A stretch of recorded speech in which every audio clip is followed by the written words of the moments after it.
Hello everyone, আসসালামু আলাইকুম। আশা করছি সবাই খুব ভালো আছেন। আমিও খুব ভালো আছি। আজ কিন্তু আমি আপনাদের মাঝে আবারও চলে আসলাম নতুন আরও একটি রেসিপি নিয়ে। আজ কিন্তু আমি তৈরি করে দেখাবো কাবাবের রেসিপি। কাবাবটা কিন্তু আমরা ছোট থেকে বড় সবাই খুব পছন্দ করি, কিন্তু বানানোর এই ঝামেলাটার জন্য কিন্তু আমরা কেউ বানিয়ে উঠতে পারি না, তাই খেতেও পারি না। কিন্তু আমি খুব শর্টকাটে এই কাবাবের রেসিপিটি নিয়ে চলে আসলাম। হাতে থাকা ঠিক আধা ঘন্টার মধ্যে এই কাবাব তৈরি হয়ে যাবে।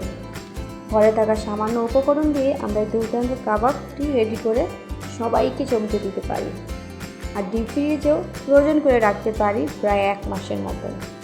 তো চলুন আজকের রেসিপিটি শুরু করা যাক। তবে হ্যাঁ, রেসিপিটি যদি ভালো লেগে থাকে অবশ্যই আমার চ্যানেলটিকে সাবস্ক্রাইব করে আমার পাশেই থাকবেন। তো এখানে কিন্তু আমি ফার্স্টে ডাল নিয়ে নিয়েছি হাফ কাপ, আর হাফ কাপ কিন্তু আমি নিয়েছি গরুর মাংস।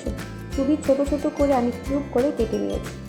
দিয়ে দিয়েছি পরিমাণ মতো লবণ, হাফ চা চামচ লাল মরিচের গুঁড়ো, হাফ চা চামচ হলুদের গুঁড়ো।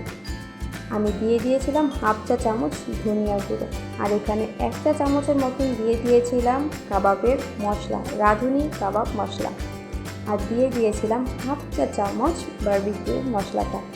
আপনারা চাইলে বারবিকিউর মশলাটা কিন্তু স্কিপ করতে পারেন। দিয়ে দিয়েছিলাম সামান্য পরিমাণে একটু তেল, জাস্ট 2 টেবিল চামচের মতন আমি সয়াবিন তেলটা অ্যাড করেছিলাম, আর দিয়ে দিয়েছিলাম হাফ কাপের মতন পেঁয়াজ কুচি। তো আমি কিন্তু সমস্ত ইনগ্রিডিয়েন্টসগুলো খুব ভালো করে আমি মিশিয়ে হাফ কাপ পানি দিয়ে আমি খুব ভালো করে সেদ্ধ করে ব্লেন্ড করে নেব। যাদের ঘরে ব্লেন্ডার নেই তারা চাইলে শিল পাটায় সুন্দরভাবে এভাবে কিমা করে নিতে পারেন। তো এই তো আমার কিন্তু কিমাটা একদম রেডি হয়ে গিয়েছে, দেখতেই পাচ্ছেন। এখন আমি এই কিমার সাথে আরও 2টা ইনগ্রিডিয়েন্টস অ্যাড করব। 1 ডিম, দ্বিতীয়ত আমি এখানে দিয়ে দিয়েছিলাম জাস্ট বিস্কিটটাকে গুঁড়ো করে দিয়ে দিয়েছি। এখানে বিস্কিটটা গুঁড়ো করে দিলে কাবাবটা খুবই ক্রিসপি হয়, আর খেতেও কিন্তু খুব ভালো হয়। তাই এই 2টা ইনগ্রিডিয়েন্টস কিন্তু কোনোভাবে স্কিপ করা যাবে না।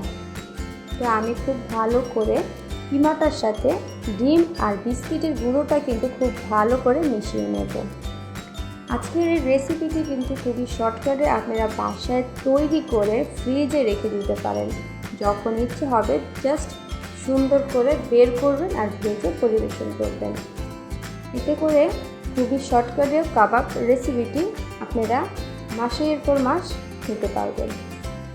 এখানে কিন্তু আমি কাবাবের শেপ কিন্তু দিয়ে দিচ্ছি। এভাবে করে আমি সমস্ত কাবাবগুলো বানিয়ে নিলাম। আমি কিছুটা ভাজবো, আর আমি বেশিরভাগই আমি ডিপ ফ্রিজে সংরক্ষণ করে রেখে দেব। যখন ইচ্ছে হবে ঠিক তখনই আমি বের করব আর ভেজে নেব।